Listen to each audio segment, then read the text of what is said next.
नमस्कार दोस्तों। असम में इलीगली रहने वालों की संख्या बहुत है और बांग्लादेश की आज़ादी के 50 साल बाद भी इलीगली असम में आने वालों की संख्या में कोई ज़्यादा कमी नहीं आई है। इस इलीगल माइग्रेशन से असम की सोसाइटी और कल्चर को खतरा बढ़ता जा रहा है और असम के लोगों ने अलग अलग सरकारों से इसके परमानेंट सॉल्यूशन के लिए लड़ाई भी लड़ी है। असम के अभी के सीएम हिमंता बिश्वा शर्मा भी एक नया तरीका लेकर आए हैं। कल उन्होंने कहा कि जितने भी लोग ने 2014 में नेशनल रजिस्टर ऑफ सिटीजन्स यानी एनआरसी के लिए अप्लाई किया था, असम सरकार सिर्फ उन्हें ही आधार कार्ड इशू करेगी। जानेंगे असम के इलीगल माइग्रेशन की समस्या और उससे जुड़ी सारी बातें। मेरा नाम है आशीष और आप देख रहे हैं आसान भाषा में।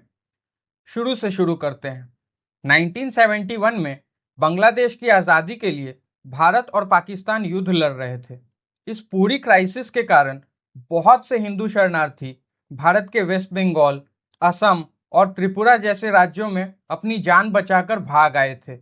असम एक बॉर्डर स्टेट है, तो 1951 की जनगणना के आधार पर एक रजिस्टर बनाया गया असम के लिए, लेकिन फिर बाद में उसका मेंटेनेंस अच्छे से नहीं किया गया और उसका असर ये हुआ कि भारी मात्रा में हिंदू और मुस्लिम बांग्लादेशीज भारत में आकर रहने लगे।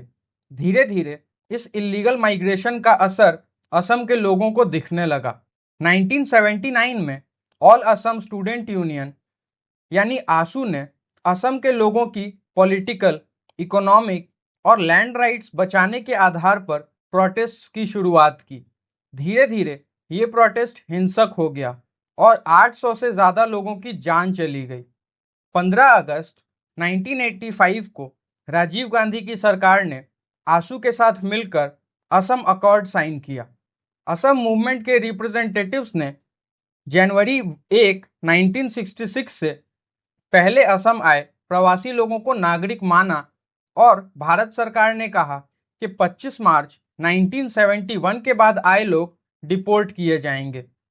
लेकिन एक परेशानी थी, पहचान कैसे होगी कि कौन 1966 के पहले भारत आया और कौन 1971 के बाद। भारत की संसद यानी पार्लियामेंट ने 1983 में illegal migrants determination by tribunal act पास किया और आइडेंटिफिकेशन की सारी जिम्मेदारी इस ट्राइब्यूनल को दे दी गई। 2005 में भारत की सुप्रीम कोर्ट ने इस ट्राइब्यूनल को असंवैधानिक बताकर बंद करा दिया और भारत सरकार ने अपनी जिम्मेदारी मानते हुए असम में एनआरसी कराने की बात स्वीकारी। लेकिन प्रोसेस बहुत स्लो था और 2013 में सुप्रीम कोर्ट ने एनआरसी का काम अपने अंडर ले लिया। सुप्रीम कोर्ट के सुपरविजन में 2019 में असम एनआरसी 31 अगस्त को पब्लिश किया गया। असम की आबादी लगभग 3 करोड़ 30 लाख के करीब है, मगर एनआरसी में केवल 3 करोड़ 11 लाख लोगों का ही नाम आया। उस समय सेंटर और असम दोनों ही बीजेपी गवर्नमेंट थी और बीजेपी की लीडरशिप ने खुद के सरकार की रिपोर्ट को ही रिजेक्ट कर दिया। सरकार का कहना था कि बहुत से लीगल लोग लिस्ट में नहीं हैं और बहुत से इलीगल लोग करप्शन से लिस्ट में शामिल कर लिए गए हैं।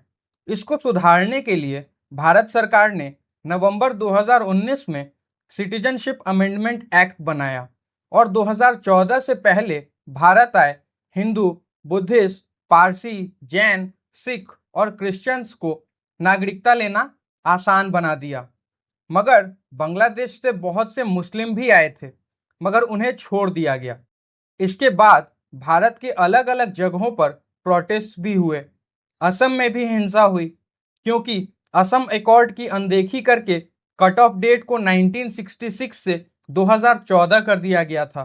बांग्लादेश एक इस्लामिक देश है, इसलिए भारत सरकार का कहना है कि इस्लामिक देश में कोई मुस्लिम के साथ रिलीजियस डिस्क्रिमिनेशन नहीं हो सकता और इलीगली आए मुस्लिम्स को डिपोर्ट किया जाएगा और केवल जो माइनॉरिटी कम्युनिटीज़ हैं इस्लामिक देश में उनके साथ ही रिलीजियस इंटॉलरेंस और डिस्क्रिमिनेशन की बात मानी जा सकती है।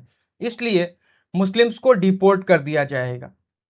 उनके आइडेंटिफिकेशन के लिए ही हिमंता बिश्वा शर्मा ने ये नया नियम बनाया है। दोस्तों, ये तो थी असम के इलीगल माइग्रेशन और एनआरसी से जुड़ी सारी इंफॉर्मेशन। अगर आपको ये वीडियो पसंद आया तो इस वीडियो को लाइक कर दें। अगर आपको ऐसी वीडियोस देखना पसंद है तो मेरे चैनल को सब्सक्राइब भी कर सकते हैं। आप चाहें तो इस वीडियो को अपने फ्रेंड्स और फैमिली के साथ शेयर भी कर सकते हैं। आज की वीडियो देखने के लिए आपका धन्यवाद। मैं मिलता हूं आपसे अगली वीडियो में। तब तक के लिए जय हिंद, भारत माता की जय।